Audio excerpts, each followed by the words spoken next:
ایک چیز جو ہماری جنریشن بہت شوق سے کہتی ہے مطلب اپنے اسپاؤس کو کہ مجھے تو بہت اچھے اچھے رشتے تھے، ان کی آفرز تھیں، پتہ نہیں میں نے تم سے شادی کیوں کر لی، پتہ نہیں میں نے تم سے شادی کیوں کر لی، تم تو میرے قابل نہیں ہو. شوہر بیویوں کو کہتے ہیں، بیویاں شوہروں کو کہتی ہیں. اکثر یہ بھی دیکھا ہے کہ ایک دوسرے کو جیلس کروانے کے لیے یا اپنی امپورٹنس اس کو شو کروانے کے لیے اپنے اسپاؤس کو تو کہا جاتا ہے کہ تم سے تو کہیں اچھے رشتے مجھے مل رہے تھے. اور سم ٹائم بیوقوفی اس سے بھی زیادہ ہو جاتی ہے کہ اگر خاندان میں کسی نے آپ کا کوئی رشتہ مانگا ہوتا ہے، خالہ نے، ماموں نے، تایا نے، چچا نے، تو شادی کے بعد آپ اپنے ہسبینڈ یا اپنے وائف کے ساتھ جب ان لوگوں سے ملتے ہیں تو آپ بتاتے ہیں فخریہ کہ دیکھیں گے کیا ہوتا ہے. اس ٹائم آپ کا جو اسپاؤس ہوتا ہے وہ انکمفرٹیبل ہو جاتا ہے. اس ٹائم پہ بیوی یا شوہر کو ایسا لگ رہا ہوتا ہے کہ وہ اپنی امپورٹنس شو کر رہا ہے کہ دیکھو میں کتنا وانٹیڈ تھا لوگوں کے لیے، یا دیکھو میں کتنی وانٹیڈ تھی لوگوں کے لیے، مجھے یہ بھی چاہتا تھا، مجھے یہ بھی چاہتا تھا.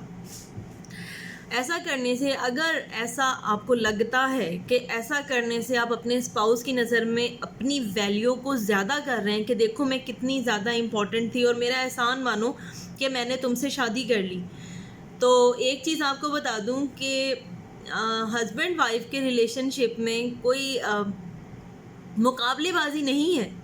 مقابلے بازی نہیں ہے، یہ کوئی کمپٹیشن نہیں ہے کہ میرے کتنے دعوے دار تھے یا میرے کتنے رشتے تھے یا تمہارے کتنے رشتے آئے تھے. اب چھوڑ دیا نا، آپ سب سے بیسٹ لگے تبھی آپ سے شادی کی.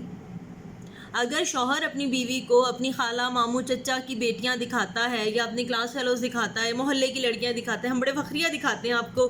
اگر آپ میری بات سے ایگری کریں کہ شادی کے شروع عرصے میں اگر ہسبینڈ کو لے کر بات کی جائے تو شام کی چائے پینے چھت پہ چلے گئے، کہیں کسی رشتہ دار کے گھر چلے گئے تو آپ پڑوسن کو دیکھ کے بتانے دیکھو یہ مجھ سے شادی کرنا چاہتی تھی. کوئی کزن بیچاری آ گئی ہے، اب وہ بیوی کے عتاب کا ساری زندگی ویسے ہی بیچاری شکار رہے گی آپ کی پھپھو کی بیٹی کہ اچھا یہ شادی کرنا چاہتی تھی میرے شوہر کے ساتھ اور اب بھی اس کے دل میں کہیں کوئی خیال ہوگا.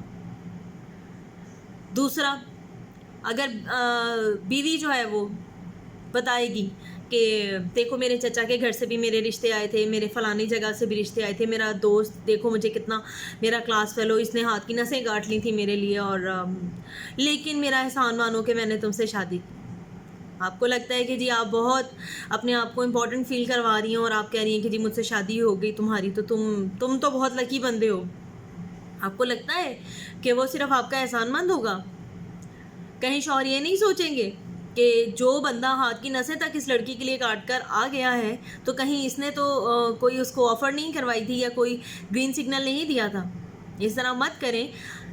اگر بیوی کو شوہر، شوہر کو بیوی سب سے بہتر لگے، ان کی فیملیز کو وہ بہتر لگے تو ہی آپ کی شادی ہوئی ہے نا. تو بعد میں یہ کھینچا تانی مت کریں، ایک دوسرے کو یہ ثابت مت کریں کہ جی میں بہتر تھی، تم بہتر تھے. اب تو ہو گئی شادی، اب اس کو نبھائیں پیار محبت سے.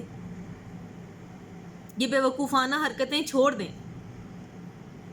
یہ باتیں ہمیں لگتا ہے کہ ہم اس طرح کی باتیں کر کے تو خود کو بتاتے ہیں کہ جی دیکھو احسان کوئی نہیں ہوتا. اب تو آ گئے، اب شادی کر کے لڑکیاں آ گئیں، اب تو آپ ان کے برتن دھو رہی ہیں، کپڑے استری کر رہی ہیں، شرٹ کی کریز بنا رہی ہیں. اب آپ کہاں کی رانی مہارانی؟ پیار محبت رشتوں میں کریں، کھینچا تانی مت کریں. دو کمپٹیٹر نہیں ہوتے، لائف پارٹنرز ہوتے ہیں. اپنی خوشیاں بانٹنے کے لیے، سیلیبریٹ کرنے کے لیے، ایک دوسرے کے ساتھ غم بانٹ کے آدھے کرنے کے لیے، خوشیاں بانٹ کر ڈبل کرنے کے لیے. تھینک یو سو مچ. اسی طرح کی باتوں کے لیے مجھے سبسکرائب کریں، ہمارا ساتھ ایسے ہی بنا رہے تاکہ، اور اوبویسلی سبسکرپشن چارجز کوئی بھی نہیں ہے. Thank you so much.